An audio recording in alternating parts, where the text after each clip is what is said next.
Is a move 24 hold 8, which is set number 35 and 36. So we just did this really lofty pole toss where we caught in the back. We would cut to the back. Our thumb is going to be up at the tab. It's in our left hand. So we're going to come up 1, 2. It's just an up and over. Tuck it under your arm. Around 3, 4.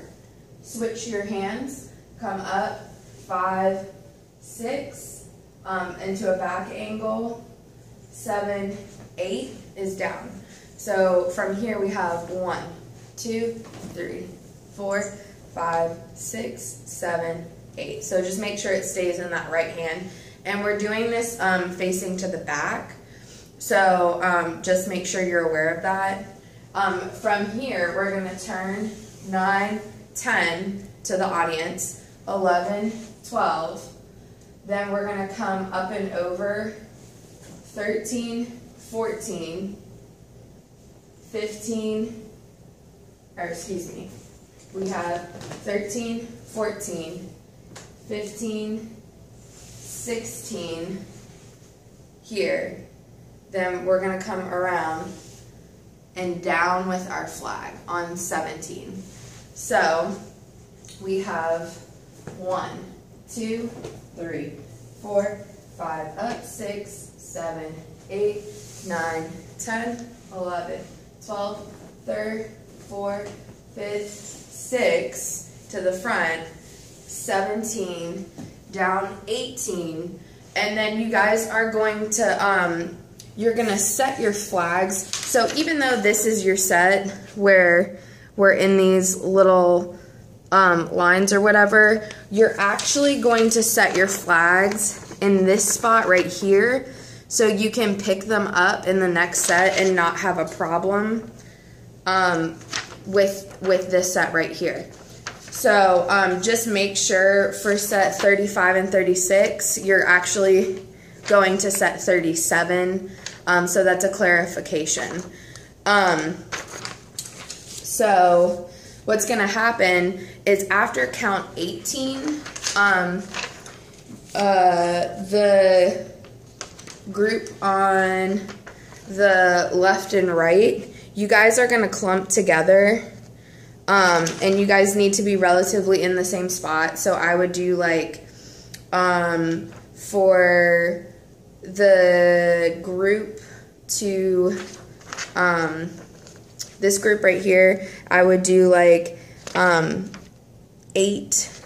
in front of the front hash, and I would do it on this yard line right here, which is splitting the 45 and 35. And then for the other group, I would do it 8 steps in front of the front hash on the 35. That way you guys are kind of the same. And what's going to happen is you guys are going to be doing a lift. So Allie, you are going to get lifted, and Olivia, you are going to get lifted. And what's going to happen is you're going to do a T-style lift. So Allie, you're going to be like this, and someone is going to have each foot. Someone is going to have one arm, and a base. So make sure that when you're doing this T-lift, someone grabs in the armpit and then at the arm joint. Same thing for the other side. When I do the legs, I do like right above the knee, so like up lower thigh and the ankle, and then somebody else can get that as well. And then for the base, just make sure you're really supporting from the waist. And what's going to happen is the lifters, your feet are going to be facing in towards the 50, and then we're going to rotate around for like 8 counts. So you put your flag down, 18, you have 19, 20, 21, 22, lift up, 23, 24. And then the 8 counts that you guys have, what you're going to do is you're going to rotate them around 1, 2, 3, 4, 5, 6, 7, place down on 8, because we're about to do some dance. So you want to make sure that the people that are being lifted, you guys are going from back to front. So if you're my audience, I'm rotating back to front this way. So that's something that we'll have to talk about later, but that lift is going in.